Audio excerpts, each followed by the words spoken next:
Well, it looks a little bigger. Fingers crossed. Hopefully the weather's not scaring people away. And Nicole calling in. Brent is having air conditioning problems. Okay, So Rachel may be sharing. okay.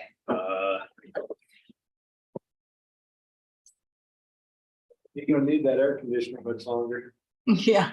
I'm not really suspicious when he sent me that email. I'm like, dude, It's getting ready to be, it's almost in the 20s.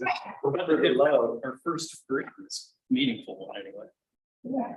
Oh, well, but But you never know, so it could be 80 again the week after. could be. I told him to text me if he wasn't gonna be here, so unless he's helping out the technician.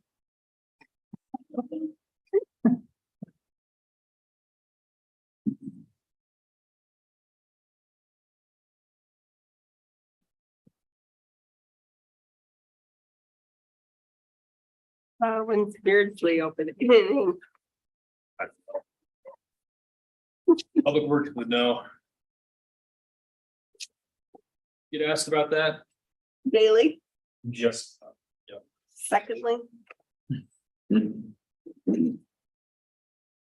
I didn't really get too irritated until as of like a couple weeks ago. It looks like it's getting close though. It should be, right? I think they paved it. Yeah. I feel like somebody up front said like in the next like couple weeks or something, but I don't remember if that was the project they were talking about or not.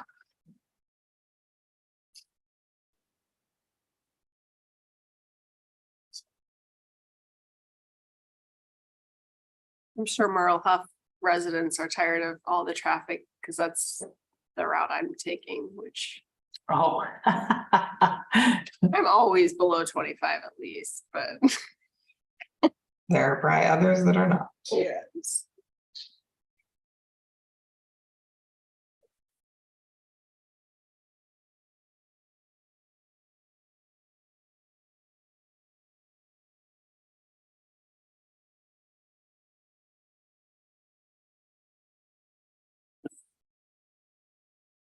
Nicole, is that you?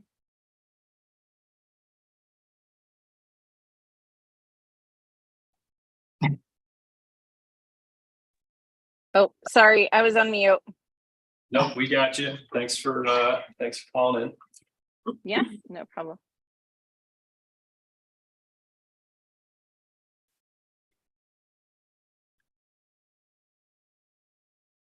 I'll just warn you, if I mute quickly, it's because kids are changing out, one getting in the car. So just FYI. Thanks for the heads up. Yep.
I'm gonna text Rachel.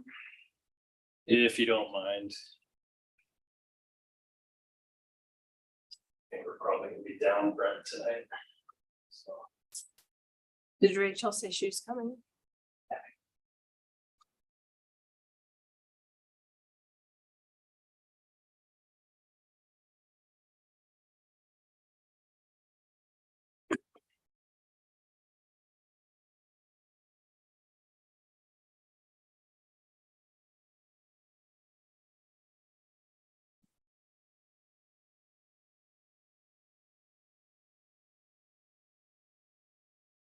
Here comes Rachel. Zooming in here. Straight from CrossFit or something. No, you're good. I just said. No, you're good. I drove this. We got another red light or speed. Send that to Elliot. I'll pay it, I deserve it. Those new cameras downtown Des Moines. Got me. Oh, you mean near my neighborhood? I love those Like- things. I don't care how people feel about them, I love them. They just caught me off guard. Speeding camera never shot anybody. 36 and 25. I know, it's like, come on, at least. Is it just the two of us tonight? We have Nicole on the phone. Oh. Hi, guys. Sorry, I had kiddo situation last minute, so I'm here, just not in person. Well, thank you for joining us. Yeah. We're all set. If You get to chair the meeting. Yes. All right, it's 6:02. We'll call the meeting to order. Thorson, Present. Parker, Here. Present. McLaughlin, Present. Hinders. Absent.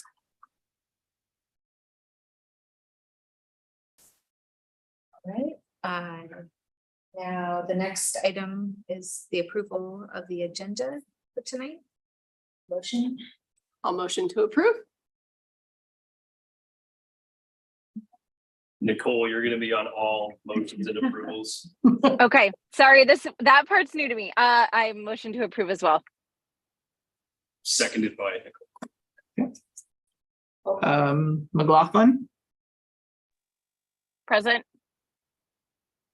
Thorson, Yes. Parker, Yes. Next is the approval of the minutes from our June 20th meeting. These were circulated in advance. Any changes or comments to the minutes?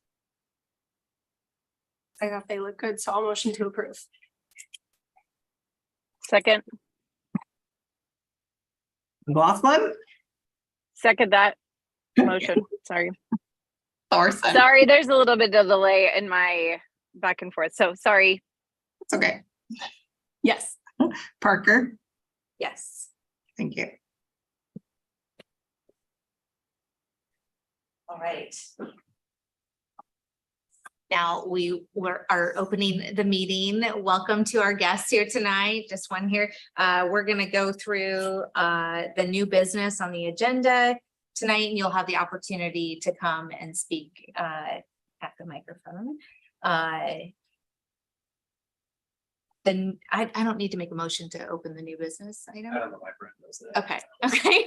Necessary. All right, and apologies, a little bit patience with me. I'm stepping in for the chair tonight, so you can see I'm a little bit rusty on these things, but we'll get through it.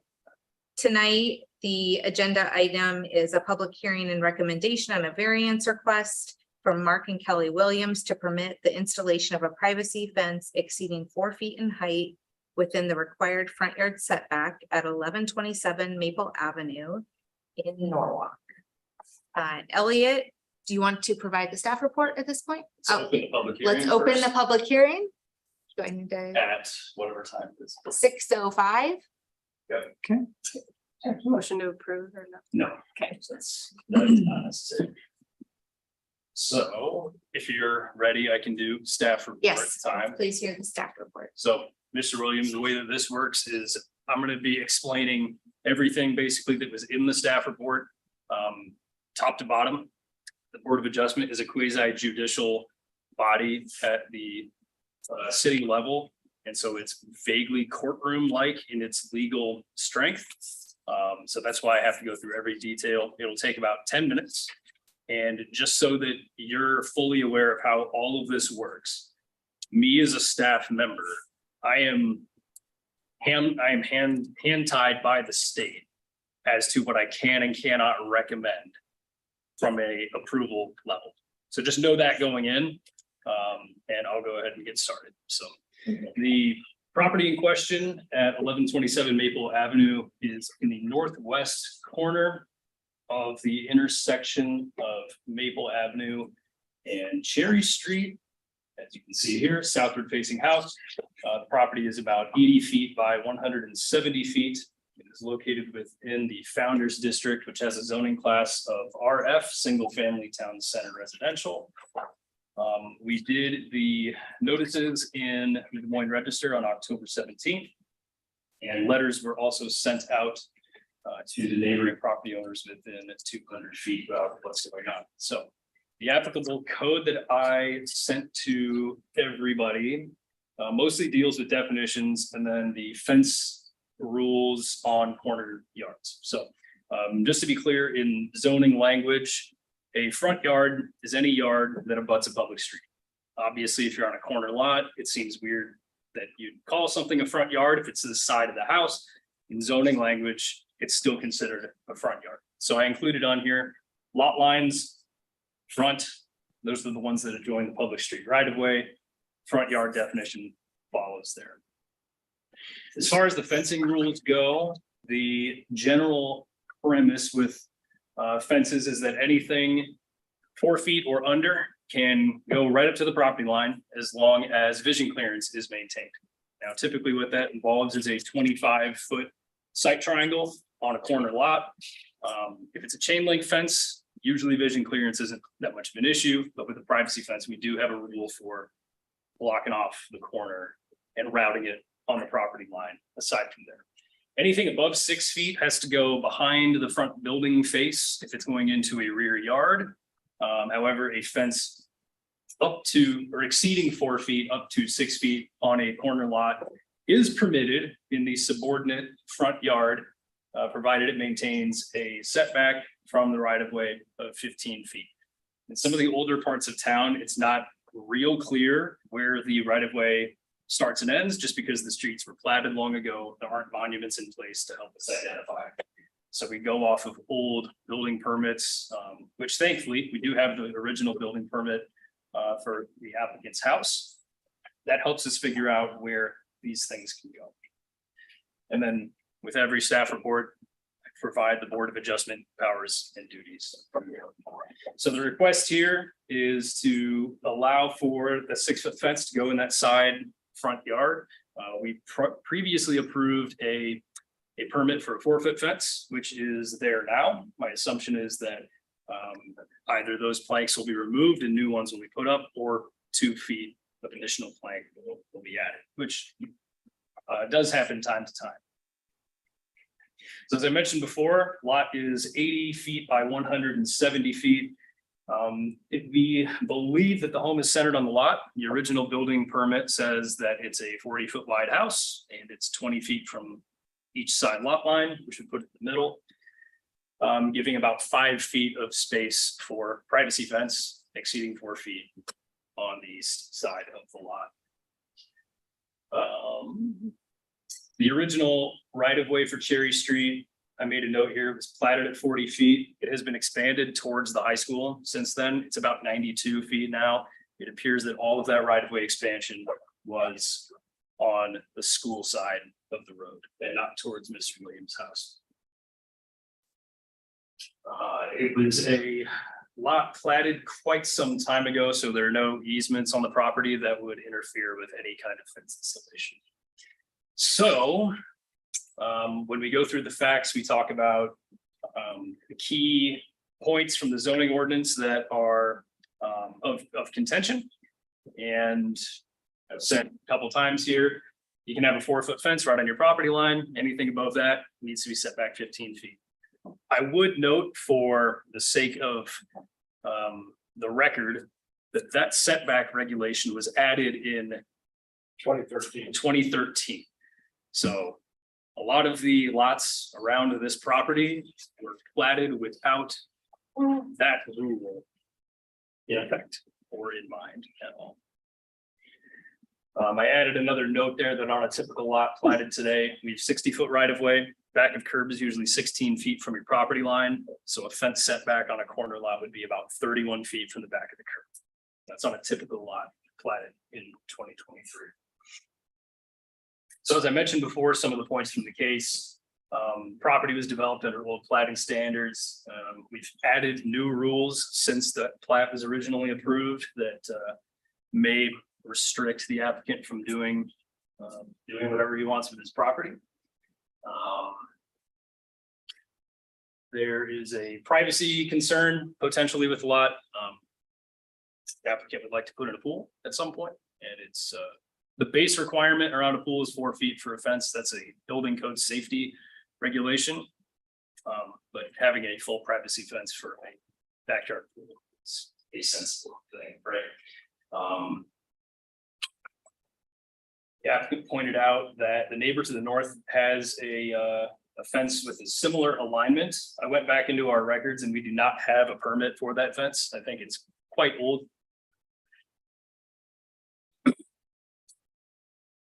And then because the proposed fence would be behind the front building face, there would be no obstruction to be by vehicles, pedestrians. There's no sidewalk there, but it doesn't mean people don't, choose to walk. Places. Perhaps they should. They walk through there, So- right through my front yard.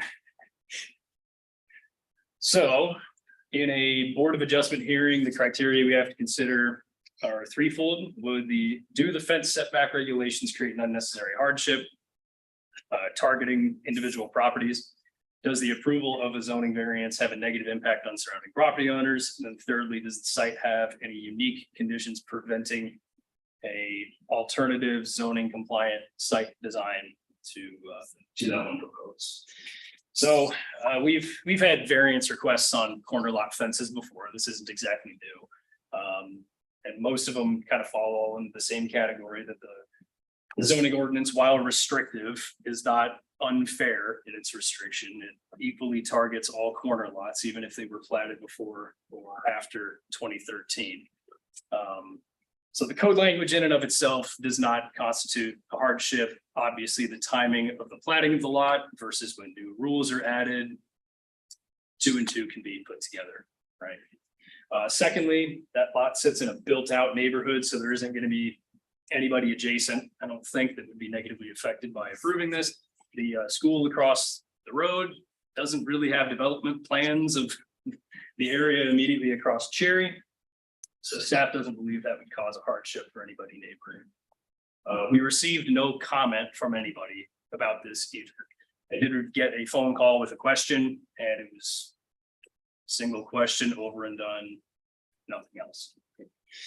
As far as whether or not the site has unique conditions precluding it from a zoning compliant fence, well, it has a zoning compliant fence right now. The thing that would make it non-zoning compliant would just be the height. So there isn't really anything keeping there from being a legal fence. So because it didn't check all 3 of those rationale boxes, the official staff recommendation is for denial.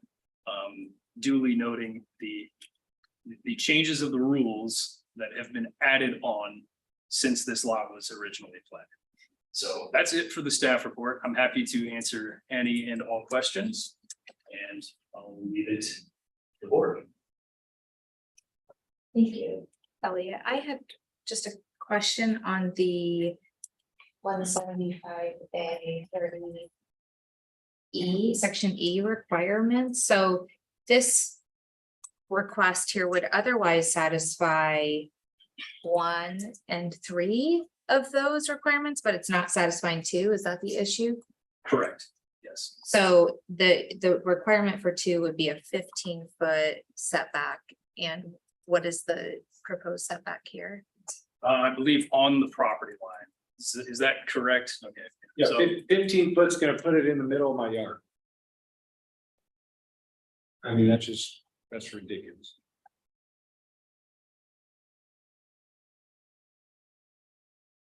I sent pictures. We'll give you an opportunity, just if you can just wait one moment. Any other questions for Elliot? At this point, if we can come back and Yeah. have questions after. Nicole, any questions from you? No, I don't think so. I'm good. Okay, at this time then. I do have a follow-up comment Yes. about all of this really quickly. Yeah. I did a little bit of research about fencing rules in other cities on corner lots. Yeah, And there's a thing called a reverse corner lot that gets defined in a lot of communities, and that's when someone's backyard backs up to a side yard and not another rear lot line. So in this case, we're talking about two lots that abut rear lot lines. Mhm. Sometimes what you'll have is a lot that's rotated 90 degrees, so you have rear lot line abutting side lot line. I think that's what the setback language is trying to address by not having a privacy fence basically in your neighbor's front yard.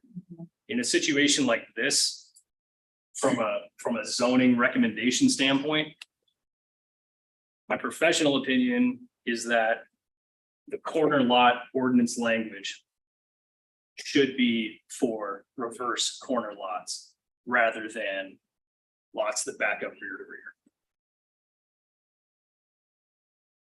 rear. Was this discussed at planning and zoning? No, we haven't had a meeting since we said this one. So could you show us, Elliot, go back to the map? So if I pretend the north parcel, ending in 20 there, or 230, yeah. If that faced, let's say Cherry Street, then where, so you're saying you think the 15-yard setback is supposed to be that, so therefore it's not in that person's front. Right, so if they walk out their front door, they don't have a privacy fence going all the way up the side of their front yard. Sure. I believe that was the original intent behind that. Got it.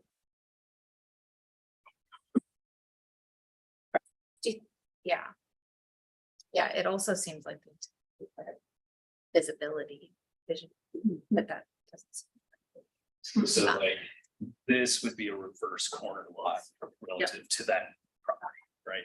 So if this person had a privacy fence going clear out here, you know, not the most aesthetically pleasing situation for the northern neighbor, right? That's not the type of situation we're dealing with on this one.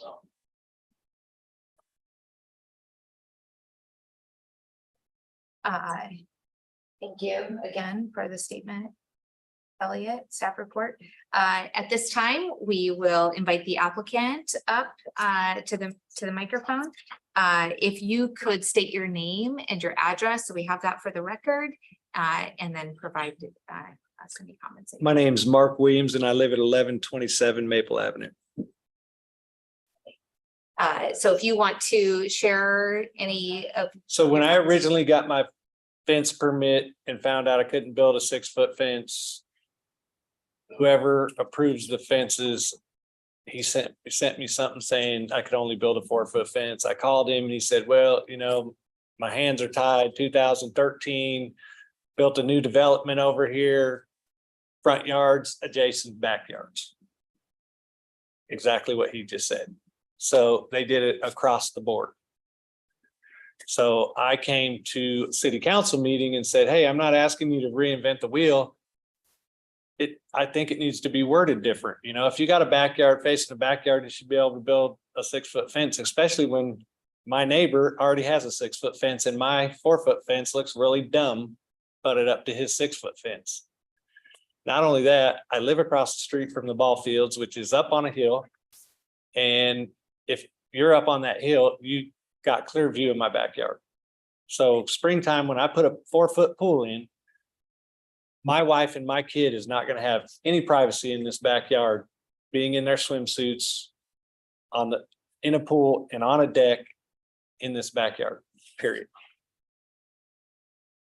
I mean, we're going to be brought open to Cherry Street, which is relatively busy street. And you got people picking up kids there, parking on the street, picking up kids. I'm not, we have no privacy whatsoever in our own backyard because of this 2013 code done because of a development they built.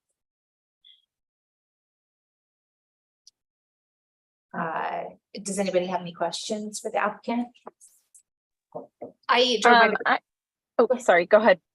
I was just gonna say, I drove by the property and I noticed it does have an existing, and then the posts appear to be all the way up. So is the intention to?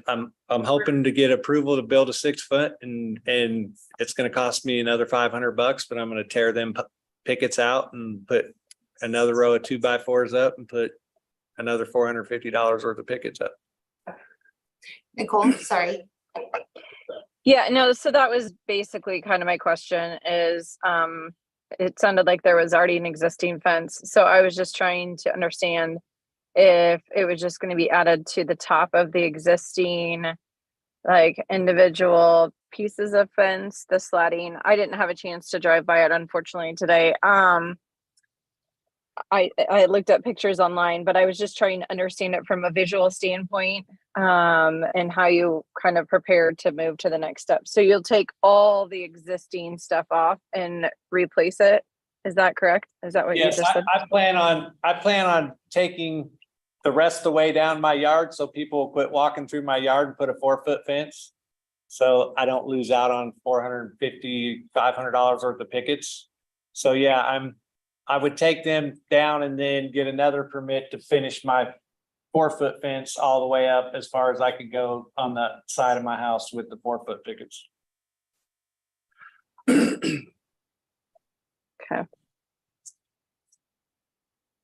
And is there any concern from like a traffic visual obstruction? It didn't necessarily sound like it, but No, No, Yeah, I drove by the property and it didn't seem like there was any visibility issues. Any other questions for the applicant? Okay, thank you for your statement. I had one other question for Elliot. There was a line at the end of the report that said approving a taller fence on the property line may compromise the environment of a future sidewalk adjacent to the property. Can you speak on that at all and help us understand, since there's an existing 6 foot fence at the neighbor's house, like how would that impact? so one of the reasons that fence setback rules exist, in addition to the reverse corner lot thing that I was talking about, is just whether or not people feel comfortable on a sidewalk walking right next to a 6 foot fence. There's been a decent amount of aesthetic commentary on that. Obviously, there's no sidewalk there right now. The city does have plans to hopefully stitch together some of the sidewalk gaps in the town. They're not concrete, pardon the pun, at this time. But that's just something that might be considered future sidewalk plan, because it would be 1 foot from the property line probably.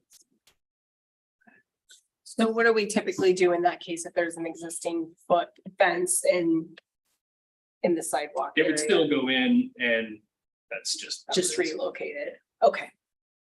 Yeah, I back up to Beardsley. We actually have a trails right behind us. It's about, it's probably the 1 foot off. so. Yeah, there are a number of fences that were put up just prior to 2013 that are 6 feet, a foot from the sidewalk, Yeah. out in Orchard Hills especially.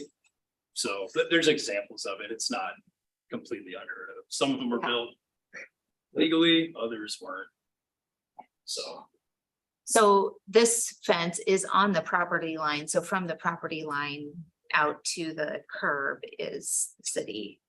Right. city property. Yeah, and I think that's about 18 40, foot. about 25-ish. Or And there's no plan to widen. no, we'd have to go into condemnation, and the city has no desire to do that. Okay. I just have one other question. So you said the fence to the north, that is a 6 foot fence that backs to the property line? Yep. And that was the one that doesn't have a permit because it was put in before those those rules changed. Is that correct? That is correct. I would note that there are a number of non-conforming legal things on that lot.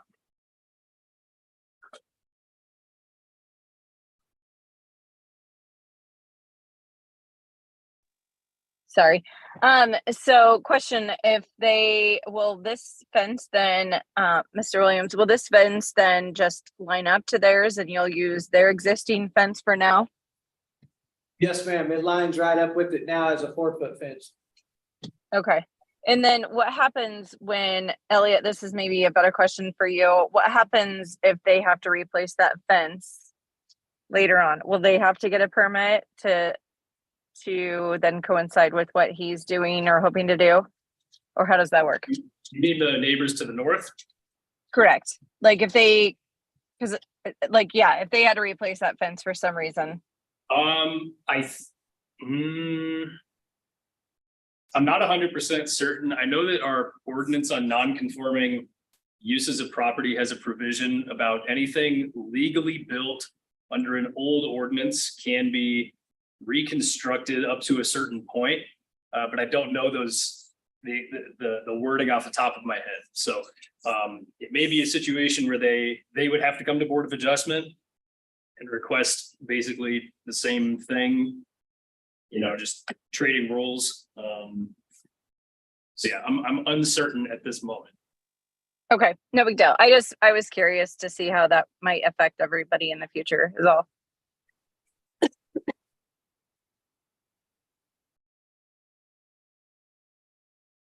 Just one more opportunity for the applicant. It's in the staff report, Elliot had provided the code authority for our board to make decisions. There has to be a finding of an, I gotta find the words. Unnecessary hardship for us to be able to vary from the zoning laws. So can you help us understand the unnecessary hardship in your specific situation? Yeah, privacy for my kid, my 16-year-old kid that's gonna be out there with her bathing suit on, my wife that's gonna be out there with her bathing suit on. With no privacy. When you got other people all around our neighborhood that built their fences before 2013, that they got all the privacy they want. So because of that, whatever development they built that brought this on, kind of screwed everybody across the city. And not only that, I seen the reason I filed for a variance is I seen that the grocery store filed for a 10-foot variance on a 10-foot fence for the new fairway. So my thing is if we're gonna give fairway a 10-foot fence because they're a big corporation, why can't a resident get a 6-foot fence for privacy? Is the fairway one coming, or is that something we've seen? We've seen it. Yeah. All right, thank you. Thanks for your comments. I appreciate that. No other comments from the public here tonight, it looks like. We don't have anyone online or anything. I don't believe so. Oh, Okay, at this time, unless anyone objects, we will close the public hearing at 6:29. At this point in the meeting, we will discuss among the board members and deliberate on the matter. You're welcome to stay and listen through this part and for our decision making, but I just wanted to let you know, but there's no longer any comment from the public, so. All right, Nicole, Catherine, thoughts? I can start if you want me to, Yeah. unless Nicole, is it easier for you to start? No, go ahead. Okay, all right. So I always try and remember what the questions are. So do the setback regulations cause an unnecessary hardship? So I think in this situation, yes, there's an unnecessary hardship with respect to this property owner in particular, because the setback would basically say that he could only have a taller than 4-foot fence halfway in his yard. And given where the property location is with the school next to it, I would say that privacy is a concern in that situation. I also think that, and maybe this gets onto, well, maybe a little bit to number two too, about the negative impact on surrounding property owners. Obviously, we know that there's intention of building a pool at some point. And even though there's only a 4-foot fence required, I think for safety purposes too, and the privacy, that it's likely better to have a 6-foot fence along that area, just due to the nature of ball fields and probably a little bit more public access to that area than other parts of town and neighborhoods. So that's one thing that I kind of think about. Negative impact, I also think about how obviously the situation throughout the neighborhood, there's been fences prior to 2013. And so while I understand that that was before this code change, I think that the intent was probably not to make the situation unbearable for a property owner who wants to have the privacy. And then the last thought that is the site exhibit any unique conditions that prevent other, alternatives. I'm not hearing that there's actually really any alternatives other than just to not have a fence of that height. And given, again, the layout of the lot, it sounds like if you wanted a higher fence, it really isn't feasible to put it in the middle of the yard to create that privacy. So based on that, I guess my recommendation is to approve, but I'm very anxious to hear your guys' thoughts. So. Nicole?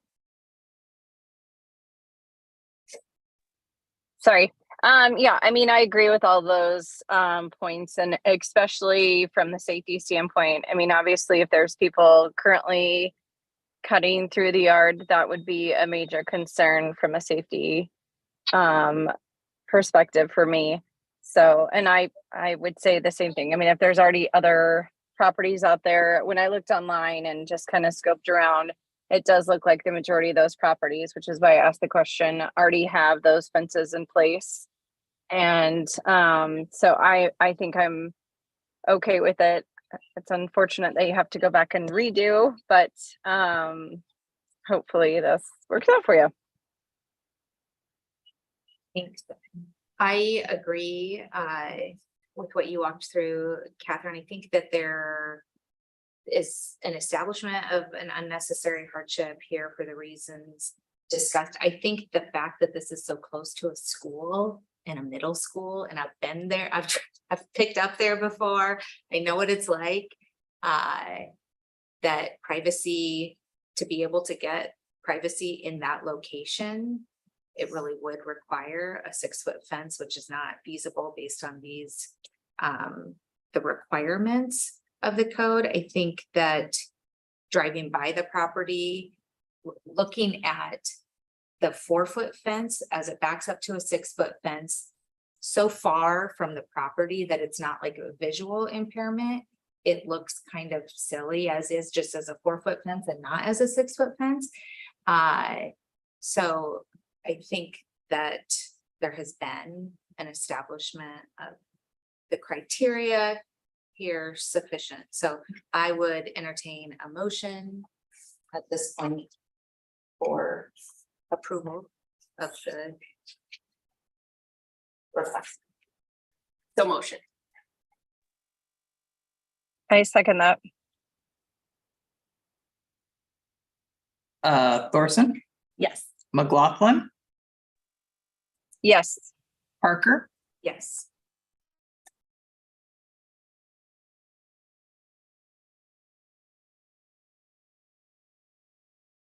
All right, if there's no other business tonight, I would entertain a motion to adjourn. Motion to adjourn. Nicole. I need to. Sorry, I keep muting. My son's in the car. I second that. Thank you. Oh, you made it. Oh, McLaughlin, Yes. Thorson, Yes. Parker. Yes. Thank you, Nicole. Mr. Williams, thank you for your time tonight. Thanks for coming and pursuing this. No, thank you. Appreciate it. Good luck with everything. Appreciate it. Yeah. Yes, thanks, guys. Thanks for Thank your you. patience. Sorry. No, Sorry that I was was on the getting call. Anytime, but All right, have a great night. Yeah, you too, Nicole. So. Thanks.